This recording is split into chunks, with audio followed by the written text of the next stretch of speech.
Demikian juga untuk vaksin, masih belum didapatkan. Tetap beberapa kasus yang sembuh atau sebagian besar, hampir seluruh kasus yang sembuh, itu didominasi oleh faktor imunologi yang memang sangat baik dari pasiennya, sehingga kemudian faktor inilah yang menentukan kesembuhannya. Oleh karena itu, berita tentang ditemukannya obat atau vaksin masih kita tunggu, dan kita berharap kerja keras dari semua ahli virus mudah-mudahan bisa memberikan hasil dalam waktu yang tidak terlalu lama, sehingga kita kemudian juga bisa menggunakannya itu bersama. Oleh karena itu, sekarang yang paling penting adalah bagaimana upaya untuk mencegahnya. Upaya untuk menghentikan penyebaran ini menjadi lebih penting bagi kita dibanding dengan hanya sekedar menunggu ditemukannya obat dan vaksin yang definitif. Pemerintah sudah membuat kebijakan yang langkah pertama adalah social distancing. Ini dimaknai bahwa pemerintah menyadari sepenuhnya penularan dari COVID-19 ini adalah bersifat droplet, percikan lendir kecil-kecil dari dinding saluran nafas dari seseorang yang sakit yang keluar pada saat dia batuk, pada saat dia bersin. Oleh karena itu, maka beberapa hal yang dilakukan oleh pemerintah, yang pertama untuk siapapun yang batuk, siapapun yang sedang menderita penyakit influenza harus menggunakan masker. Ini tujuannya adalah untuk membatasi percikan droplet dari yang bersangkutan ke sekitarnya.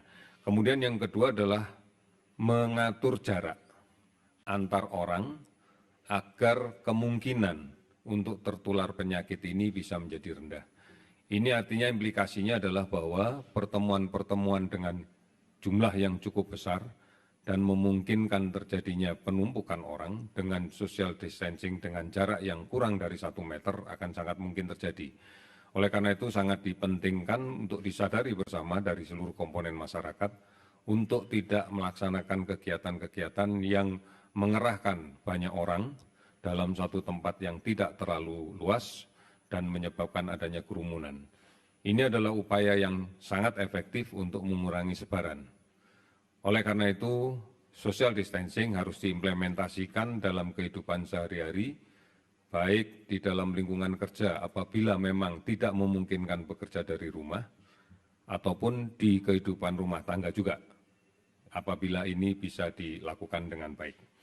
Kemudian yang kedua, di dalam konteks upaya untuk mencegah penularan ini, maka penerapan pola hidup bersih sehat dengan selalu mencuci tangan dengan menggunakan sabun di air yang mengalir, ini juga merupakan langkah yang sangat efektif untuk mengurangi terjadinya penularan akibat COVID-19 ini.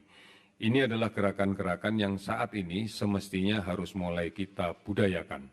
Bukan hanya kita sosialisasikan, tetapi kita budayakan, dan ini akan sangat bagus untuk bagaimana secara komunal, secara kelompok, secara masyarakat bisa mengendalikan penyakit ini.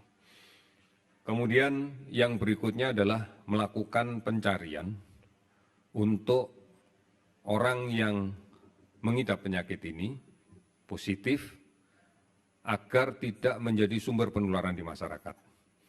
Pemerintah dalam waktu dekat akan melaksanakan pemeriksaan secara massal atau kita sebut sebagai screening massal terhadap COVID-19 yang sekarang sedang kita persiapkan keseluruhan. Metode pemeriksaan virus ini memang ada beberapa macam. Tentunya kalau kita lihat dari sensitivitasnya, untuk virus ini yang paling sensitif adalah pemeriksaan dengan metode molekuler, yaitu menggunakan PCR. Tetapi menggunakan pemeriksaan imunoglobulin sebagai upaya tes screening awal dan bisa dilaksanakan secara massal adalah sebuah keputusan yang baik. Beberapa negara sudah melakukan hal ini dan kita pun juga akan melaksanakan.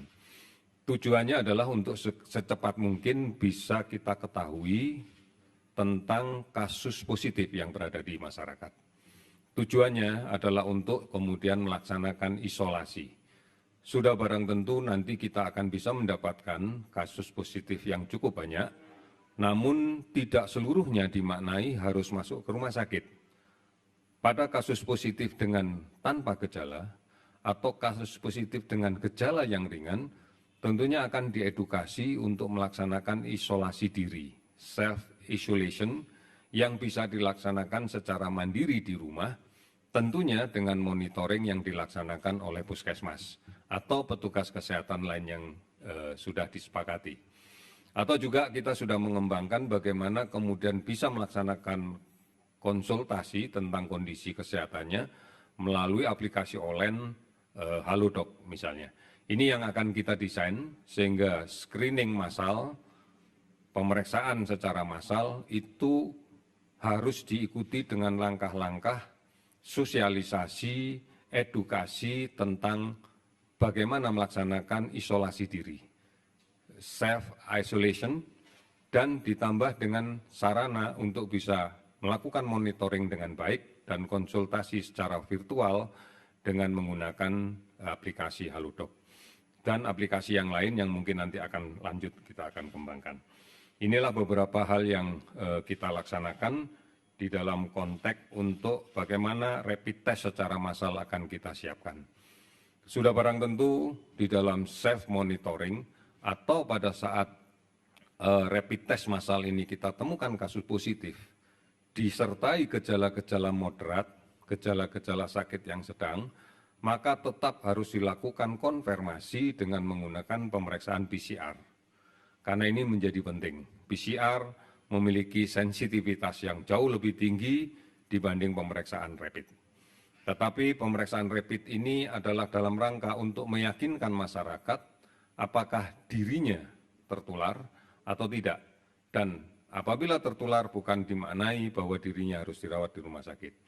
Tentunya rapid test ini pun juga akan diikuti di samping dengan sosialisasi tentang self-isolation atau isolasi diri, juga akan diikuti dengan penambahan sarana rawat inap apabila memang pasien itu pada kondisi sakit sedang atau sakit berat.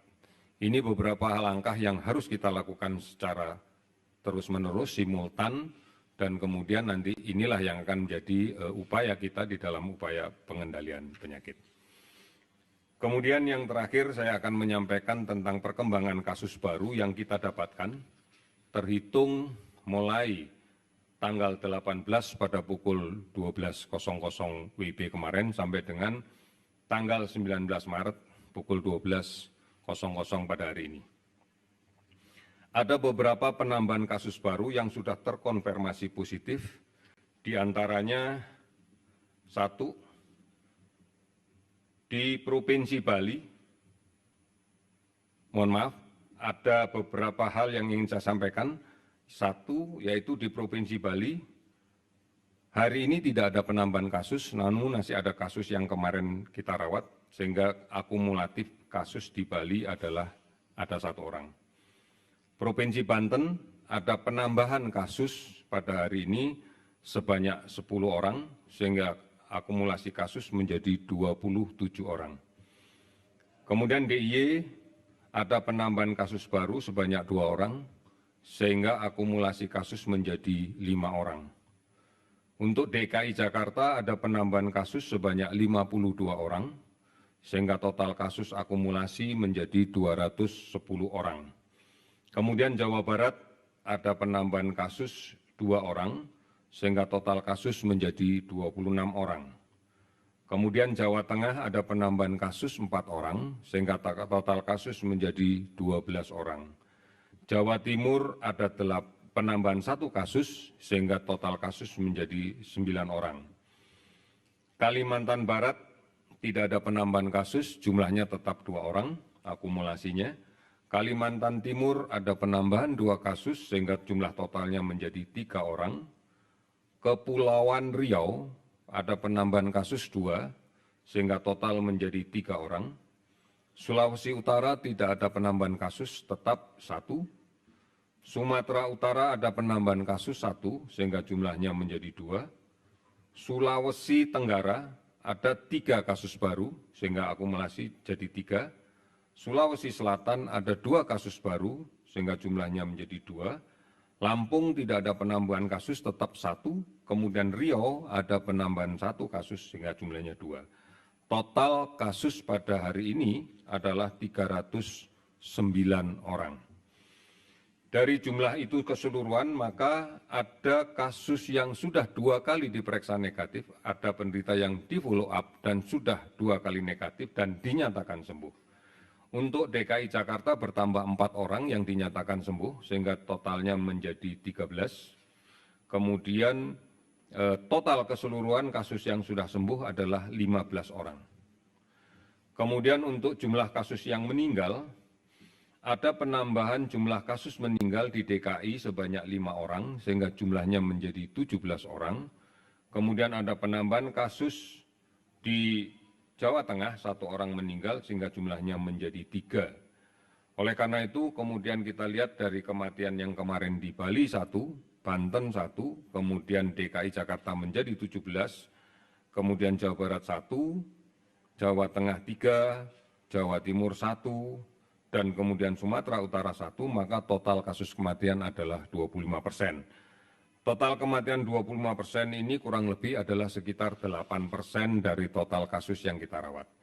Angka ini memang masih tinggi, tetapi ini adalah angka yang dinamis, yang setiap saat jumlah kasus baru akan bisa meningkat dengan cepat, dan kemudian mudah-mudahan tidak ada lagi kasus yang meninggal. Artinya persentase ini adalah angka yang posisi pada hari ini. Angka ini akan dinamis dan setiap saat pasti akan berubah. Beberapa kasus meninggal yang kita dapatkan adalah pada bentang usia sekitar 45 sampai dengan 65 tahun. Ada 1 kasus yang meninggal pada usia 37 tahun.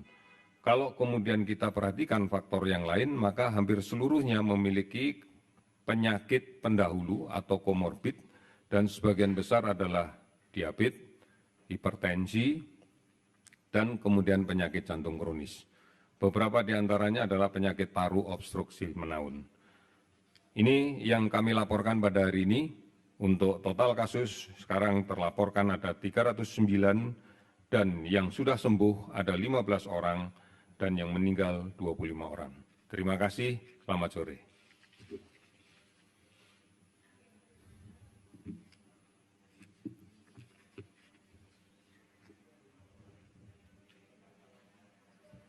Terima kasih sudah nonton.